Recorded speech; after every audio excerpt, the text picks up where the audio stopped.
सबसे ज़्यादा भाग्यवान मानने वाले, भाग्यशील मानने वाले लोग की ऐसे दिन, ऐसी पूर्णिमा पर वो कलयुग के सबसे बड़े भगवान, जो कलयुग के अवतार कहे जाते हैं, ऐसे भगवान के आगे नृत्य करने का उनको सौभाग्य मिल रहा है। जैसा मैंने आपको पहले भी कहा कि सतयुग के बद्रीनाथ, द्वापर के द्वारिकाधीश, त्रेता के रामेश्वरम और कलयुग के आराध्य कहे जाते हैं हमारे जगन्नाथ जी, जिनका आप दर्शन कर रहे हैं, जिनको आप देख रहे हैं, जिनकी आप स्नान पूर्णिमा पर ये स्नान को देख पा रहे हैं कि आखिर कैसा स्नान उनका कराया जा रहा है। अब इसके बाद 15 दिन के लिए विशेष रूप से आराम पर चले जाएंगे, या एक जो भाव है कि भाई पूरे दिन हमारे लाला ने यहाँ पर स्नान करो है, अब वो अपने गर्भगृह में जाएंगे, बीमार हो गए हैं, उनकी थोड़ी सेवा की जाए, उनको तैयार किया जाए, फिर उसके बाद 15 दिन के बाद स्नान करने के बाद श्रृंगार पधरा के उनको रथ में बिराजा जाएगा। और फिर जगन्नाथाय ते नमो नमः। श्री श्री जगन्नाथाष्टकम् श्री श्री जगन्नाथ देवाय नमः। कदाचित् कालिंदी तट विपिन संगीत मुदागिरी नारी बदन कमलासाद मधुभ रमा संदुभम मरुपति गणेशाच्युत पद द्वारिका को पूजा जाता है। जगन्नाथ स्वामी नयन पथगामी भवतु मे भुजे सर्वे बेनुं शिरोसि सिखि पिच्छं कोटितटे दुकुलं नेत्रान्ते सहचर कटाक्षं विदधते सदा श्रीमद्वृन्दावन वसति लीला परिचय जगन्नाथ स्वामी नयन पथगामी भवतु मे महं बोधे स्थिरे कनक रुचि नीलशिखरे प्रसन्न प्रशांत सहज बलभद्र बोलिना सुभद्रा मध्यस्थ सकल सुरसेव बसरत जगन्नाथ स्वामी नयन पथगामी भवतु मे कृपा पारावार सजल चलद श्रेणी रुचिर रमाबानी रामस्फुर तमल पंकेरो मुख सुरेन्द्र आराध्य श्रुतिगण सीता गीता चरित जगन्नाथ स्वामी नयन पथगामी भवतु मे। यहाँ पर जो जगन्नाथ जी हैं वो रोज स्नान नहीं करते। देखिए ये बड़े चेहरे भी पहुंचे, समित पात्रा को आप रथारूढ़ वक्षण पति मिलित भूदव पटल स्तुति पादुर्भावं कोटि पद मुपाकर्ण सदय दया सिंधु बंधु सकल जगतां सिंधु सदय जगन्नाथ स्वामी नयन पथगामी भवतु मे। परम ब्रह्म पिरकोबल दलत स्फुल नयन निवासी नीलाद्र निहित चरण हनंत श्री श्री रसनंद राधा सरस बपुर आलिंगन सुख जगन्नाथ स्वामी नयन पथगामी भवतु मे। न वै যাচ্ছে রাজ্যং নচ কনক মাণিক্য বিভবং ন যাচ্ছে রাজ্যং নচ কনক মাণিক্য বিভবং ন যাচ্ছে ব্রহ্মং সকল জনকাম্যং বরবদন সদা কালে কালে প্রমোদ প্রতিনিধিত জগন্নাথ স্বামী নয়ন পথগামী ভবতু মে। হরতং সংসার দুত্তর মসরং সুরপত হরতং পাপানং বিততি মহাপরম দিননাথ নিহিত চরণ নিশ্চিত মিদম जगन्नाथ स्वामी नयन पथगामी भवतु मे। जगन्नाथाष्टकं पूर्णं ज पठेत् पायत शुचि सर्व पाप विशुद्धात्मा विष्णु को सर्वगच्छति।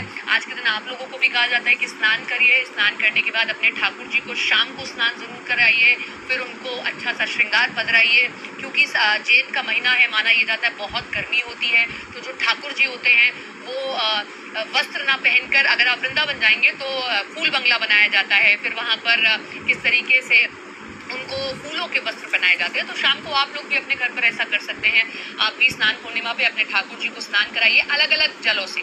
अगर आपके पास में अलग अलग पवित्र नदियों के जल हैं तो उन जलों को एक साथ मिलाइए। गंगा जी का जल लेकर आइए, यमुना जी का जल लेकर आइए, गोदावरी का जल लेकर आइए, जहाँ आप हो। अगर आपके घर के पास में कोई पवित्र नदी है तो उसका जल लाकर अपने लाल जी को, अपने श्री जी को, अपने ठाकुर जी को जगन्नाथ जी के स्वरूप में आप दिला सकते हैं। ये तीनों देखिए तस्वीरें जो वहाँ के पंडा है, उनको 108 कलश ऐसे होते हैं जिनसे स्नान कराया जाएगा, और थोड़ी देर में ये स्नान शुरू होगा, जिसकी तस्वीरें हम आपको दिखाएंगे।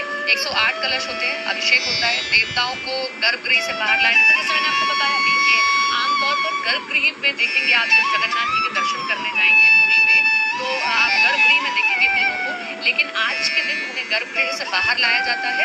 स्नान मंडप कहते हैं जहाँ पर उनको रखा जाता है।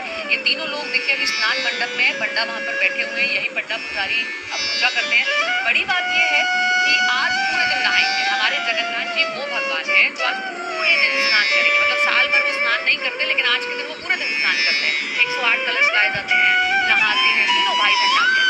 और उसके बाद जैसे एक छोटे बच्चा होता है, उसको आप बहुत नहला दीजिए या बहुत ठंडे पानी से नहला दीजिए तो उसकी तबीयत खराब हो जाती है। फिर ऐसे ही 15 दिन के लिए आराम पर हमारे जगन्नाथ जी अपनी बहन के साथ चले जाते हैं, और गजानन वेश उस वक्त दिया जाता है, हाथी का स्वरूप उस वक्त बनाया जाता है उनका। और जो 15 दिन का जो पूरा टाइम पीरियड होता है, जिस वक्त स्नान के बाद जब जगन्नाथ जी चले जाते हैं मंदिर के भीतर, तो वहाँ फिर दर्शन नहीं होते 15 दिन तक। ये माना जगन्नाथ जी हैं, उनकी बहन सुभद्रा हैं, उनके भाई बलदेव हैं, बलराम है, माफ कीजिएगा, वो सब अभी एक ये भी मान्यता है कि बहुत नहाए हैं ना तो बीमार हो गए हैं, तो अब उनकी सेवा हो रही है, अब उनकी सेवा की जाएगी और उसके बाद फिर वो निकलते हैं यात्रा पर। जगन्नाथ की रथ यात्रा, अद्भुत रथ यात्रा, दुनिया के एकमात्र भगवान छोड़कर आते हैं और उनकी रथ यात्रा में लाखों की भीड़ लगती है, तीनों के अलग अलग रथ बनाए जाते हैं और उसके बाद वो अपनी यात्रा पर निकलते हैं। और जिसमें देखिए जगन्नाथ जी के मंदिर की एक इससे जुड़ी कथा ये भी है कि जगन्नाथ जी के मंदिर में नॉन हिंदू नहीं जा सकता, अगर आप हिंदू हैं तो ही आपको प्रवेश मिलता है। जैसे आप देखते हैं कि अंग्रेज जो भक्त होते हैं, वृंदावन में तो सब मंदिरों में जा पाते हैं, लेकिन यहाँ पर सबको प्रवेश नहीं है। तो ये एक कथा जगन्नाथ जी से जुड़ती है कि दुनिया के एकमात्र वो भगवान जिनके मंदिर में सब अगर प्रवेश नहीं कर सकते तो वो बाहर निकल कर आते हैं कि मैं सबको दर्शन देने के लिए आया हूँ। इसलिए भी ये यात्रा होती है, ये भी इससे जुड़ी एक कथा है, इसलिए भी जगन्नाथ जी निकलते हैं। तो तैयारियां देखिए कर ली गई हैं और सभी अब यहाँ पर पंडा जो हैं वो कलश लेकर आ रहे हैं, पूजन करेंगे। जैसा मैं आपको दिखा रही हूँ, ये सभी पंडा बहुत महत्वपूर्ण होते हैं, ये सब सेवा कराते हैं पूरे टाइम। उनकी सेवा जो होती है, खाना की सेवा होती है, जो भात का उनको प्रसाद लगता है वो भात, ये देखिए, अब ये देखिए कलश है, इससे ये कपड़ा निकाला जा रहा है। जो वहाँ के पुजारी हैं, ऐसे 108 कलश होंगे, 108 कलश। आप सोचिए, ये भी एक अपने भक्तों से जुड़ने की कथा ही है कि आप पूरे साल स्नान नहीं करिए, कराए तो कहीं भी नहीं रखा, का स्नान होता है, उनको श्रृंगार पधराया जाता है, अलग अलग ऋतुओं के हिसाब से श्रृंगार पधराया जाता है। सावन का ऋतु होता है तो सिर्फ फूलों का श्रृंगार कराया जाता है। ठाकुर जी को,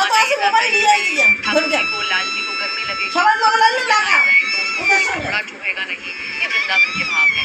उधर द्वारिकाधीश में तो वहाँ पर तो वो सम्राट है, उनके पास में वेल्थ के देवता भगवान कहे जाते हैं। जैसे वृंदावन में अगर आप आएंगे तो उनको वेल्थ का भगवान नहीं कहा जाएगा, लेकिन जैसे द्वारिका जाएंगे तो उनको वेल्थ का भगवान कहा जाता है, जिनकी सोने की चप्पल है, सोने के ही उनके हाथ हैं, सोने का सब कुछ है। पूरा श्रृंगार में सोना बहुत दिखेगा, लेकिन वृंदावन में ऐसा नहीं है। लेकिन हमारे जगन्नाथ जी, जिनकी तस्वीर आप देख रहे हैं, बड़ी बड़ी आंखें हैं, जो नीलांचल पर्वत पर बैठे हुए हैं, जिनका मंदिर अपने आप में अद्भुत है और दुनिया के वो भगवान जो अपलक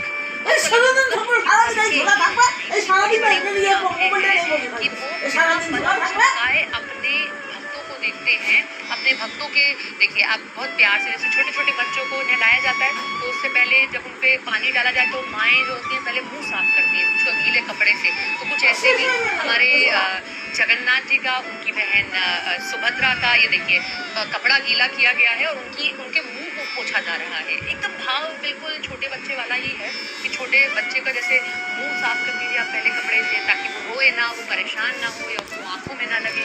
बिल्कुल ऐसे ही कलश में कपड़ा भिगोया गया है। कपड़ा भिगोने के बाद जगन्नाथ जी के आंखों को साफ किया जाएगा, नाम को साफ किया जाएगा। उसके बाद फिर 108 कलश जो अलग अलग देश भर की नदियाँ हैं उनका जल लाया गया है।